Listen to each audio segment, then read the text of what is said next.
ሰኔ 21 ለምን በድምቀት ይከበራል? ሰኔ 21 ጌታችን የእመቤታችን ቤት ያነጸበት ቀን ነው።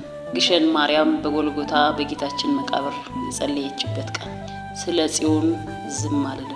ሰኔ 21 ለአዳም ዘር ሁሉ ድህነት የተደረገበት አምላክን የወለደች ንግሥተ ሰማይ ወምድር ድንግል ማርያም ዓመታዊ በዓሏና በዓለም ሁሉ የቤተ ክርስቲያን መታነጽ መታሰቢያ ታላቅ በዓል ነው። ዳግመኛም በዚህች ዕለት እመቤታችን ለቅዱስ ባስልዮስ ዘቂሳርያ ከተገለጠችለትና ስዕሏን እንዲሰራላት ከነገረችው በኋላ ድንቅ ታምራትን አደረገች። የእመቤታችን ዓመታዊ በዓልና በዓለም ሁሉ አብያተ ክርስቲያናት ስለምታነጻቸው። ሰላም ጤና ይስጥልኝ ተከታታዮቼ፣ ዛሬ ስለ እመቤታችን በዓል የምንተርክላችሁ ይሆናል።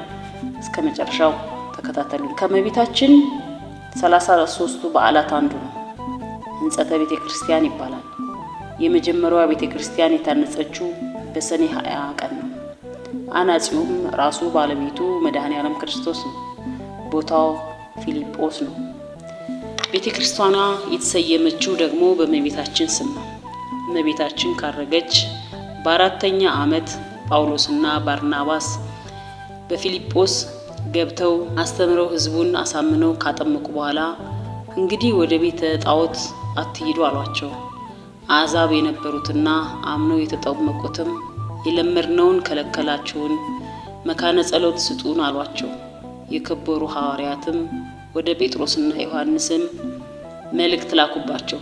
ጴጥሮስና ዮሐንስም ያለ ጌታችን ፍቃድ አንዳች ልታደርጉ አይገባምና ጸልዩ፣ እኛም እንጸልያለን ብለው መለሱላቸው። ሁሉም ሱባዔ ይዘው ለጸሎት ተጉ። ጸሎትና ሱባዔያቸውን ከጨረሱ በኋላ ጌታችን በሞት ያረፉትን አስነስቶ በሕይወት ያሉትንም ደቀ መዛሙርቱን በደመና ጠቅሶ ፊልጶስዮስን ሰበሰባቸው። ጌታችን በኪሩቤል ጀርባ ላይ ሆኖ እልፍ አላፍ መላእክትን አስከትሎ ይወርዳል። እመቤታችን በቀኙ ነበረች። ቅዱስ ዮሐንስም ጌታዬ ለምን ሰበሰብከን ብሎ ጠየቀ።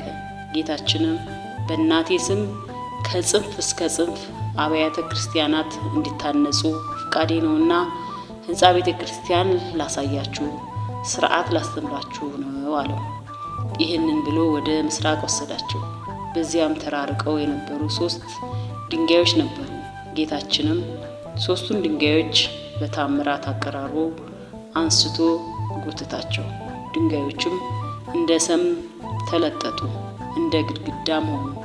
ቁመቱን ወርዱን መጥኖ ለሐዋርያቱ ሰጣቸው። እነርሱም እሳት እንዳየው ሰም ከእጃቸው እየለመለሙ እየተሳቡ ቁመቱን 24 ወርዱን 12 ክንድ አድርገው ሰርተውታል። ዳግመኛም የብርሃን ምሰሶ ወረደ፣ በሰማያዊቷ ኢየሩሳሌም አምሳያ አድርጎ አነጻት፣ ሁለንተናዋም ተጠናቀቀ። ከዚህ በኋላ ጌታችን ለሐዋርያቱ እንግዲህ እናንተም እንዲህ አድርጋችሁ ስሩ ብሏቸው አረገ። 3ቱ ድንጋዮች የሥላሴን ሦስትነት ወደ አንድ ሆነው አንድ ሕንጻ መታነጹ የሥላሴን አንድነት ያስረዳል። በአጠቃላይ የቤተ ክርስቲያን መታነጽ ለእኛ ለኦርቶዶክሳውያን ለክርስቲያኖች እጅግ ታላቅ በዓልና ደስታ ነው።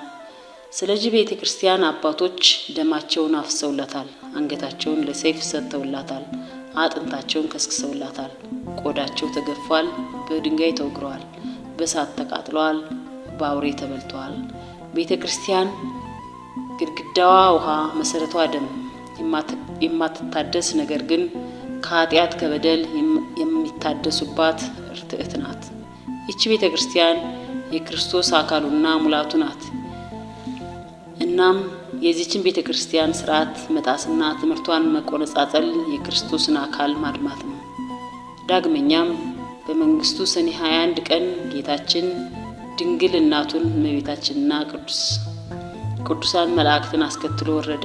እመቤታችንን መንበር፣ ጴጥሮስን ተራዳኢ ካህን፣ እስጢፋኖስን ሰራኢ ዲያቆን አድርጎ ቀድሶ ለሐዋርያቱ አቅርቧቸዋልና ፍጹም ደስታ ሆነ።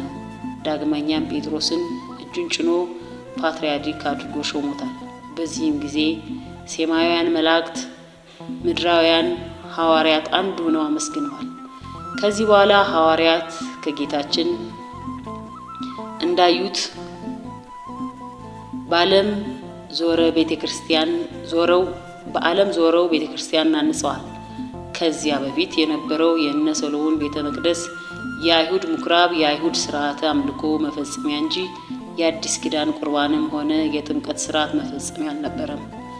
እንኪያስ ሐዋርያት የት ነበር ሕዝቡን የሚያጠምቁትና የሚያቆርቡት ከተባለ እንደ ማርቆስ እናት ቤታቸው ለሐዋርያት በሰጡ በየአማኞቹ ቤት ይከናወን ነበር። ሰኔ 20 ቀን ሕንጸተ ቤተ ክርስቲያን ወይም የቤተ ክርስቲያን መታነጽ ታላቅ በዓል ነው።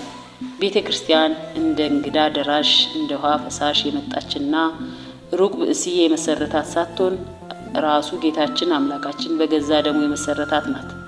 ሐዋርያት 20:28 በዕለተ ዓርብ በዕፀ መስቀል ላይ ከጌታችን የፈሰሰውን ቅዱስ ደም ቅዱሳን መላእክት በብርሃን ጽዋ ቀርተው በዓለም ሁሉ ረጭተውታል። ስለሆነም የጌታችን ወርቀ ደም በነጠበባቸው ቦታዎች ሁሉ ዛሬም ድረስ ቤተ ክርስቲያን ይሰራባቸዋል።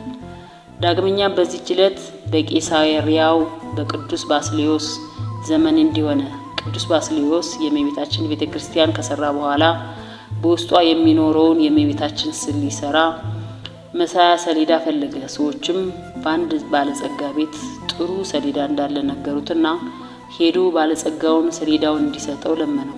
ባለጸጋውም የልጆቼ ነው አልሰጥም አለው። በትዕቢትም ሆኖ በታነጸችው ቤተ ክርስቲያን ላይ የስድብን መዓት ተናገረ።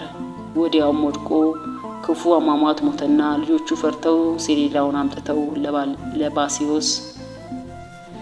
ለባስልዮስ ሰጡት። እርሱም ያንን ሰሌዳ የእመቤታችንን ስዕል አሳምሮ ይስልበት ዘንድ ለሰዓሊ ወስዶ ሰጠው። በዚያን ጊዜ እመቤታችን በራእይ ለቅዱስ ባስልዮስ ተገለጠችለትና ከአመፀኛ ሰው የተገኘ ነውና በዚያ ሰው ሰሌዳ ስዕሏን እንዳያስል ከለከለችው። የእመቤታችን ስዕሏ የተሳለበትን ሰሌዳም የት እንደሚገኝ ነገረችውና ባስልዮስ ሄዶ በታላቅ ክብር አምጥቶ በቤተ ክርስቲያኑ አስቀመጠው። ከስዕሏም ስር ድውያን ሁሉ የሚፈውስ የዘይት ቅባት መፍሰስ ጀመረ። በዚህም ብዙዎች ድንቅ የሆነ ፈውስን አገኙ። የከበረች ስዕሏ ከተቀመጠበት ምሰሶ ስር ጸበል ፈለቀና በዚህም ብዙዎች ተፈወሱ። ይህም የተፈጸመው የእመቤታችን ቤተ ክርስቲያን በከበረችበት ዕለት በሰኔ 21 ቀን ነው። የብርሃን እናቱ መንግስተ ሰማይ ወምድር ቅድስት እመቤታችን ረድኤት በረከቷ ይደርብን፣ በጸሎቷ ይማረን፣ አሜን። ተከታታዮቼ ይህን የእመቤታችን ታሪክ ከወደዳችሁት ሰብስክራይብ፣ ላይክ እና ሼር በማድረግ ለሌሎች በረከቱ እንዲደርስ አድርጉልኝ። አመሰግናለሁ።